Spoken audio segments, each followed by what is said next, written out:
ازاي الشخص يقدر ينجح في حياته ويشتغل الحاجة اللي هو بيحبها وهو في سن ال 35 سنة يبيع الشركة بتاعته بمبلغ 2.5 مليار دولار، ده اللي هو بيساوي يعني في الوقت الحالي يعني 77 مليار جنيه مصري، وبعد ما عمل الثروة دي كلها بسنين قليلة يكتئب ويكون حاسس بالوحدة.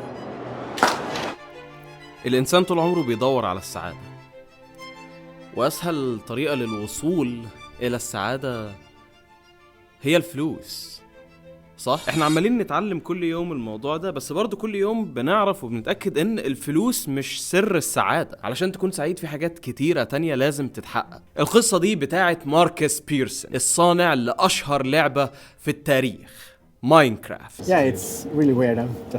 I just made a game.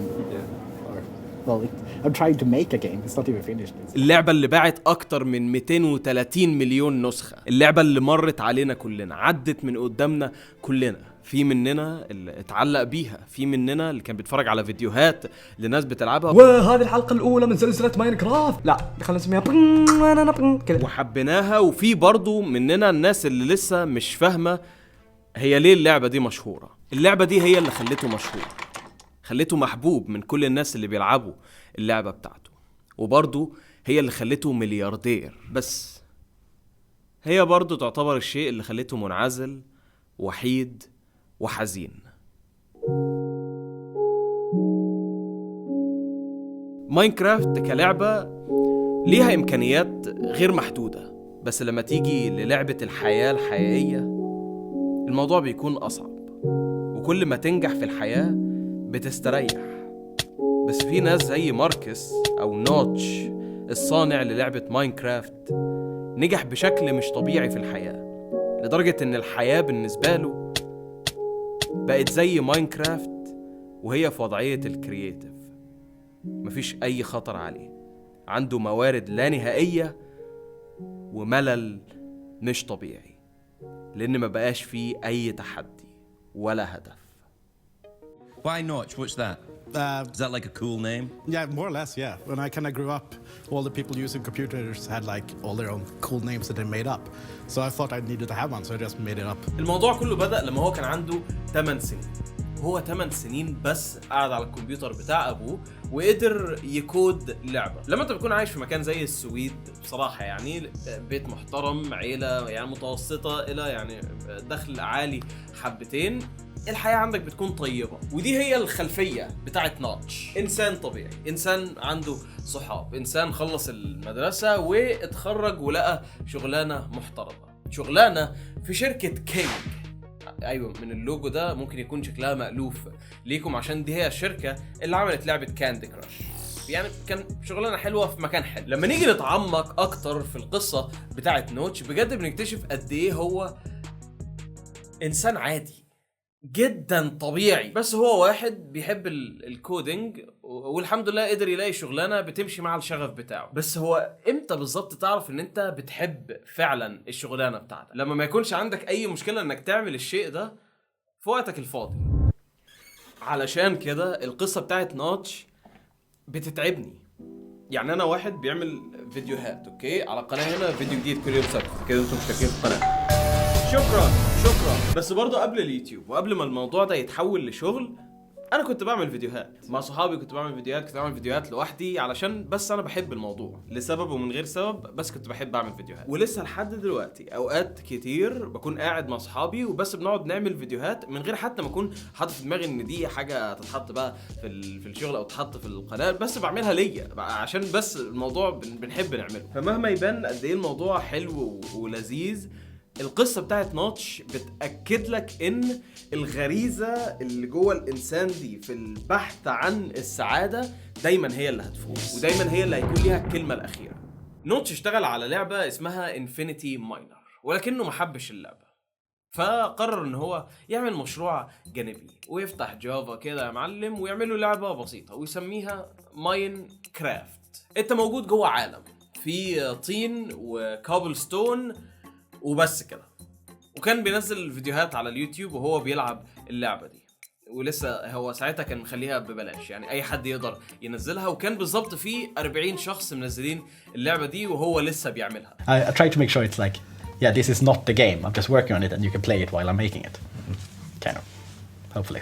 واحده واحده اللعبه بدات تتشهر اكتر، والحاجه اللي خلت اللعبه دي تتشهر هي علشان اللعبة كانت مش مفهومة. فيعني الناس اللي نزلوا اللعبة دي وقالوا لاصحابهم ينزلوها كانوا بيجتمعوا في المنتديات بقى وعلى ريدت علشان حاجة واحدة بس، يتكلموا مع بعض ويحاولوا يفهموا ازاي نلعب اللعبة دي. كوميونيتي صغنونة ولكنها قوية. دايما الكوميونيتي اللي بتكون متعلقة بحاجة واحدة معينة بتكون قوية. واستمر نوتش او ماركس في تطوير اللعبة، يزود بعض من الوحوش، يزود بعض من العناصر الإضافية، وكل ده وهو عمال بينزل فيديوهات على الابديتس الصغيرة اللي بيعملها دي على اليوتيوب.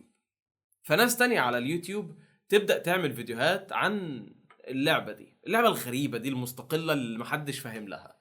في الحقيقة بيودي باي اللي هو لمدة طويلة يعني كان أكبر قناة عليها مشتركين في الموقع اللي احنا قاعدين عليه ده، من أوائل الفيديوهات اللي هو عملها كانت فيديوهات عن ماينكرافت.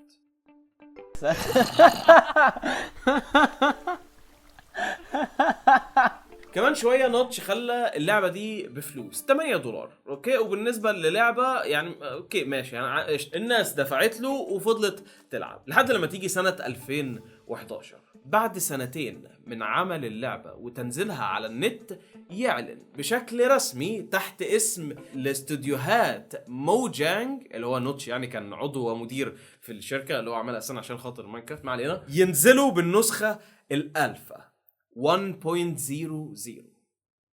وفي سنة واحدة اتباع من ماينكرافت 15 مليون نسخة. Are you ready for the official release of Minecraft? وفي الفيديو ده تقدروا تشوفوا المشكلة، تقدروا تشوفوا إن في حاجة غلط. الراجل ده لسه عامل أهم شيء في حياته، ولكن برضو تحس إن هو في المكان الغلط. كله عمال يحتفل وهو لوحده. الموضوع ما وقفش على 15 مليون نسخة، بل كل سنة المبيعات للعبة عمالة تزيد، وكل سنة في مئات بل آلاف اليوتيوبرز بيعملوا محتوى عن ماينكرافت. في ناس حياتهم كلها معتمدة على انهم بيلعبوا ماينكرافت. خلينا ناخد نموذج من اليوتيوبرز دول، كابتن سباركلز، وانا اتكلمت عن الموضوع ده قبل كده وما عنديش مشكله معاه، واحد من اليوتيوبرز اللي انا بحبهم جدا، وايوه بستمتع بالفيديوهات بتاعته. كابتن سباركلز بيعمل فيديوهات عن ماينكرافت من 2011، من ساعه نزول اللعبه، ولسه مستمر لحد دلوقتي، ولسه بيجيب فيوز، وقدر يعني بالفلوس والارباح اللي هو عملها من لعبه ماينكرافت ان هو يشتري العربيات دي، بيت كبير، ويأمن حياته ماديا وحياة أولاده إن شاء الله وحياة أحفاده كمان. مش قصدي إن أنا أتكلم على الفلوس اللي هو عملها، لا ما شاء الله ربنا يزيده، قصدي إن شوفوا قد إيه اللعبة دي عندها قوة. شخص بيعمل محتوى ليه دعوة باللعبة وقدر يظبط نفسه للدرجات، فما بالكم بالتأثير للناس اللي عملوا اللعبة ذات نفسها. إحنا زي ما قلنا لعبة ماينكرافت لعبة ذات نفسها لعبة كبيرة، ساند بوكس كبير تقدر تعمل فيه اللي انت عاوزه، كأنك بتلعب ليجو ولكن ليجو ديجيتال. وده خلى الجمهور بتاع ماينكرافت عنده فضول مش طبيعي عشان يشوف الناس التانية وهي بتلعب، وده سبب شهرة القنوات بتاعت ماينكرافت. ان انا عايز اعرف القصة بتاعت الشخص ده في ماينكرافت هتكون ايه، لان انا وانا بلعب ماينكرافت عندي قصتي الخاصة اللي انا ببنيها، فشوف ده ايه قصته وده كمان ايه قصته. ولما ينزلوا في سيرفر MVP، ولما ينزلوا في سيرفر MSP كده، اعرف ايه الحاجات اللي هتحصل، ايه القصص اللي بتطلع. وانا عارف ان الموضوع ده بيحصل مع روبلوكس، ولكن لا وعيب تقارن الاتنين ببعض. اوكي عيب جدا، ماشي. تحياتي للكوميونتي بتاعت روبلوكس، بس نو. هلا والله حلوين، كيفكم؟ ان شاء الله يا رب تكونون بخير. طبعا اليوم رجعت لكم فيديو جديد وفيديو ان شاء الله يعجبكم. ونوتش يستمر وحسابه في البنك يكبر ويكبر ويكبر، ومن هنا الانسان ده فعلا نقدر نقول انه غير الجيمنج للابد. You must be very wealthy. Yeah, I have far more money than I can ever spend, so. Oh, well, good for you. وتبدأ المشاكل. كان جدا واضح ان بالكبر اللي مش طبيعي للعبه ان في فلوس كتيره ممكن تتعمل من ماينكرافت والحاجات اللي ليها دعوه بماينكرافت، واشهرها طبعا السيرفرات.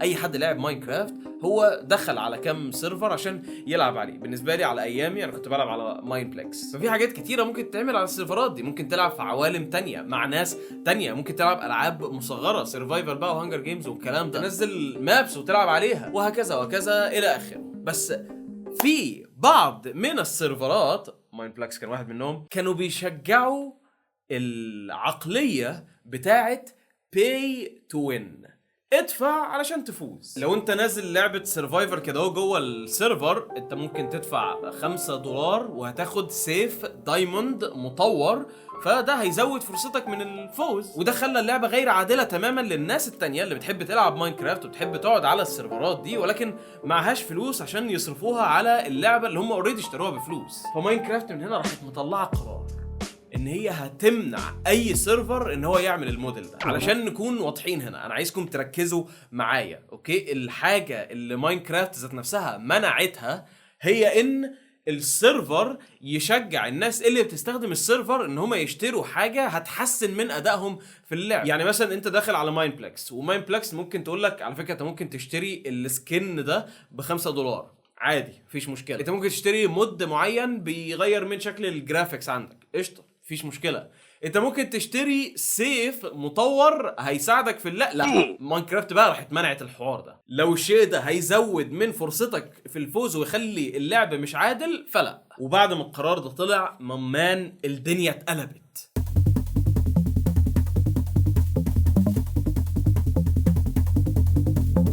لو انتوا ما كنتوش حاضرين الليله دي لما حصلت اياميها، غالبا انتوا هتفتكروا ان يعني ده قرار جيد، ويعني ده قرار فرح الناس اللي هي بتلعب اللعبه، خلى اللعبه عادله اكتر يعني في الاخر. بس في الحقيقه العكس تماما هو اللي حصل. الناس انقلبت على ماينكرافت، يعني الناس كانت حاسه بتهديد ان ايه ده ماينكرافت اللي بتتدخل في الحاجات اللي ليها دعوه بالسيرفرات التانية ومش عارف ايه، حريتنا في ماينكرافت هتضيع، هاشتاج سيف ماينكرافت وبتاع وكلام قاعد يطلع كده. وبرضه الموضوع ما ساعدش ان بعدها بفتره ماينكرافت كانت عماله تشتغل من خلف الكواليس على ماينكرافت ريلمز، اللي هو كان زي رد ماينكرافت النيتف جوه اللعبه لفكره السيرفرات. فكل الهجوم واي هجوم كان ليه دعوه بماينكرافت كان بيروح ناحيه مين؟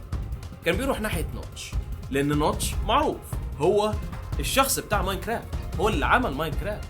بس اصلا في الوقت ده نوتش ما كانش مدير الشركه بتاعت موجانج، هو عين واحد تاني كالمدير وبس. قال لك انا هرجع ورا شويه كده وبس استمتع باللي بيحصل في اللعبه من بعيد ويكون ليا ايد بس خليني موجود. بس كل الهجوم كان بيروح ناحيته، ومع كل الهجوم اللي عمال يروح ناحيته كل شويه اتطلق بعد سنه واحده بس جواز. وفي الوقت ده كان طلع من اللعبه ارباح قرب $300 مليون في جيبه لوحده. بس تيجي تشوف التويتس بتاعته في الفترة دي هتلاقيه يا اما قاعد بيتخانق مع الناس على تويتر، هتلاقيه عمال بيكتب تعليقات غريبة، او بيفتكر مراته اللي هو طلقها،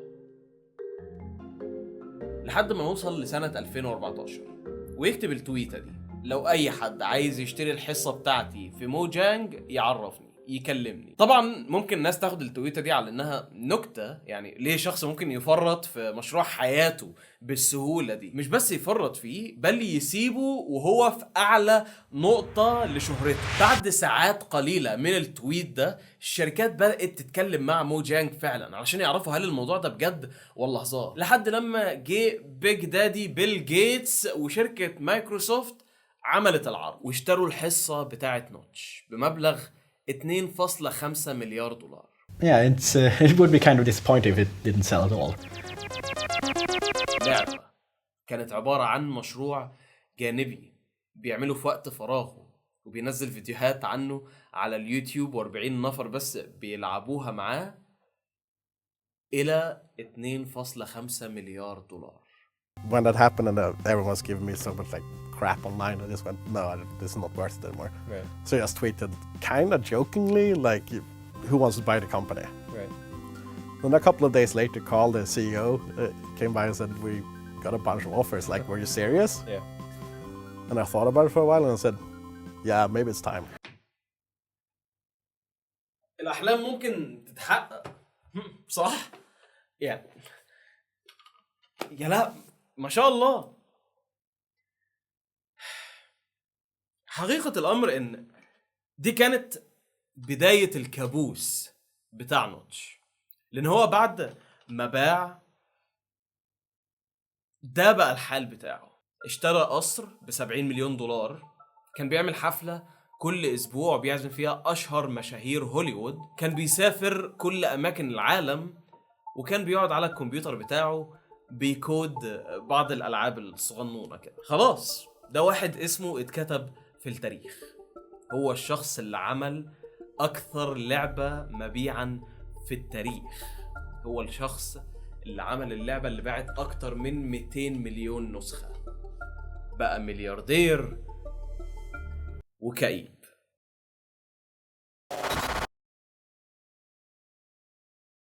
لما الإنسان يكون وحيد وما عندوش حبيب ولا ليه دايرة من الأصدقاء وبيوصل للمرحلة دي من الثراء، فعلا كل حاجة حواليه هتكون غريبة.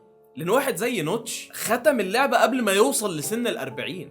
مفيش ناس كتيرة في العالم هو يقدر يتعلق بيهم أو يتكلم معاهم ويفهموا المشاكل بتاعته. فبجد الموضوع ده أنا أفهم ليه هيسبب له الوحدة. تخيل إن أنت واحد بتتكلم لغة عربية، ولكن أنا رحت واخدك كده وحطيتك في نص اندونيسيا ومفيش انترنت، الناس حلوين وكل حاجة وطيبين، ولو انت مسلم هم كمان مسلمين فتمام، بس انت مش قادر تتواصل معاهم. في شيء مهم جدا في لغة التواصل مش موجود عندكم انتوا الاتنين، فغصب عنك هتحس بالوحدة. بالنسبة للنموذج بتاع نوتش فمفيش ناس كتيرة في البنك بتاعهم موجود اكتر من $1 مليار، ففضل عايش في وحدته لوحده في البيت بتاعه الكبير وماهوش غير تويتر ويقعد يتويت.